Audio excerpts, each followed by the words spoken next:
Yes. Rough estimate, do you have any idea what it costs to repave this current roadway? It's not just repaving the current runway.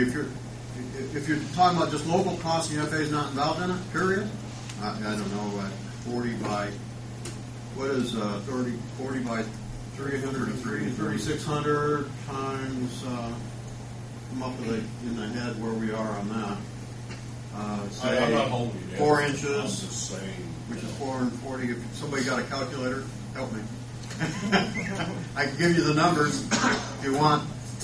You got a pavement surface that's, say, roughly it's 40 feet wide, and say roughly you're going to pave, say, 3,600 feet of it, and I think it's longer than that, correct?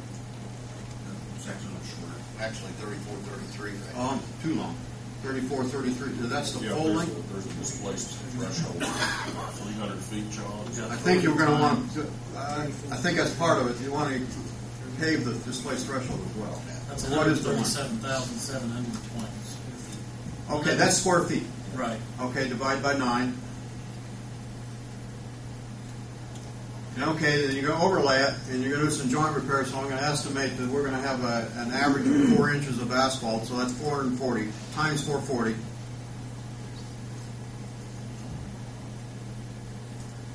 That's pounds now, and divide by 20, 2,000. Gives you tons of asphalt. Divided by 2,000. Yeah. That'll give you tons of asphalt. Bear with me now. Why don't we just say it's a large figure? Yeah. And yeah, it's going to be a large figure. Say times, what's the asphalt price in here, around here now? Say $80 a ton? Say $80 a ton just for off the cuff. Where are we? Let's see.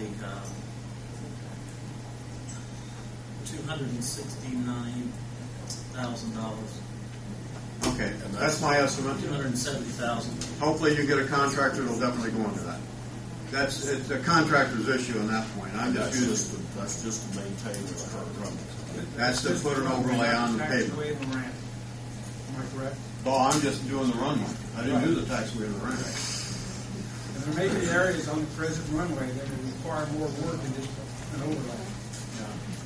Don't hold me all to this. What Remember, this is informal. $500,000. That sounds right. Yeah, you know, $500,000. to do it right. I always like doing things right. So to do it right, you're looking at that kind of cost to get that runway up to snuff. And that didn't include the taxiway or the apron, but hopefully I've got enough fluff in there to be able to get that covered. Can anyone answer the question, how much have we received in grants? Yes, I have that number. I think I have the number as well. I'm sorry? Oh, here it is. I have 2,000. You want me to go through individual grant numbers? I have that too. The total is Total is what I'm interested in. okay, $1,234,772 in strictly aviation trust fund money, user fee money. That's only federal money. Then you have state money that's covered up to that point in time, 2.5% of your of the 5%, so half of your local share. So this is 95% of the cost for whatever we have encumbered under those 6 grants up at this point in time. Plus we have, what, an $800,000 mortgage with the Jackson Town Bank. It's not the exact amount of the I think it's around 850. somewhere in We there. I paid don't off know the exact amount. 150,000. That's close enough. Now, I guess I'm reading a little bit into the question I want to ask is that the concern, like all communities, I feel, my community the same way, is there an additional burden to the airport that is transferred to the city? That's one of my questions. And I think I was kind of feeling that. Yes. Okay. Right now they say the airport is sustaining itself. One thing I would like to ask is that, and I don't know the question either, so or the answer. I'm going to refer that to Bill. He should have, or June should have, some documentation that shows whether or not this has been a sustaining airport that has turned back money into your general fund for reimbursement of costs that you've incurred, and that there was additional money available to be able to cover your local share of grants for a foreseeable future, not necessarily, I don't know where it would take you at this point in time, because I don't know what that crystal ball is. But as far as maintenance operation, I would hope they would say that they're self-sustaining.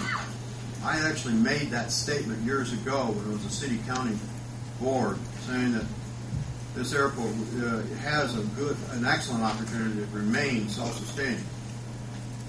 So, where that is now, day and age, but maybe somebody can answer that. I think you've had didn't you, 60-some thousand after paying the more expenses? Last year, I think it was $68,886. Trying to find a head here.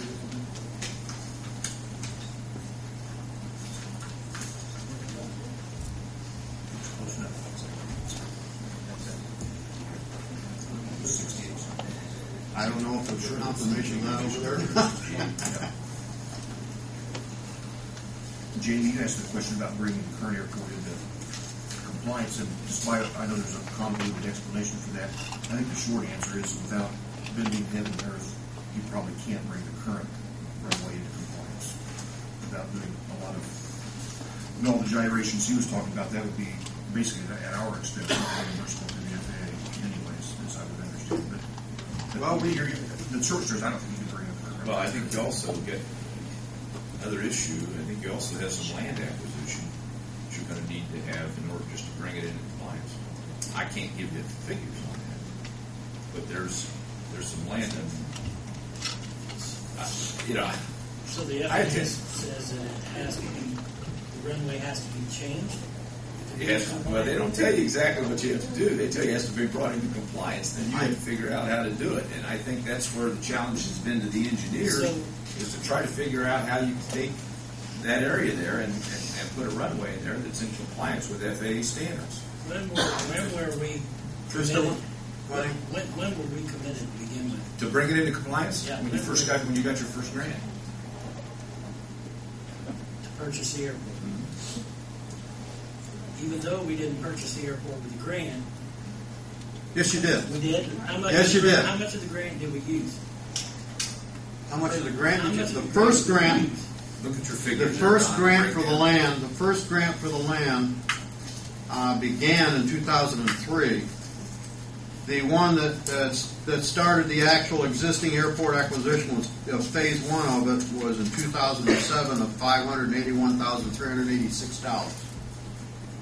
That's the federal share. What month was that? You remember? I only have the year. I apologize, but I can get you the month that you signed the grant. But actually, it started. Your first grant, it was in 2003. It started the process. In 2003, you received a grant for $131,386. The majority of that was actually for planning. I was going to say, how did we go from 2003 all the way to 2008 without keeping it? No, 2003 to 2007. How did we go 4 years without being in compliance? Because actually there was a dispute at that point in time, and you actually turned back money. In 2006 or 5, when you had the opportunity to receive additional funds, every year you get 100. Right now, all the way from back in 2002, and my memory may be escaping me, it might have been 2001. Every year from the first time that this became a NIPIAS, N-P-I-A-S, NIPIAS, National Plan of Integrated Airport System. That's what it stands for. Once you became a NIPIAS airport, and I believe it was 2001 officially, sometime in there, I can get you the date for that too. Matter of fact, I think I got that document. That started you into the plan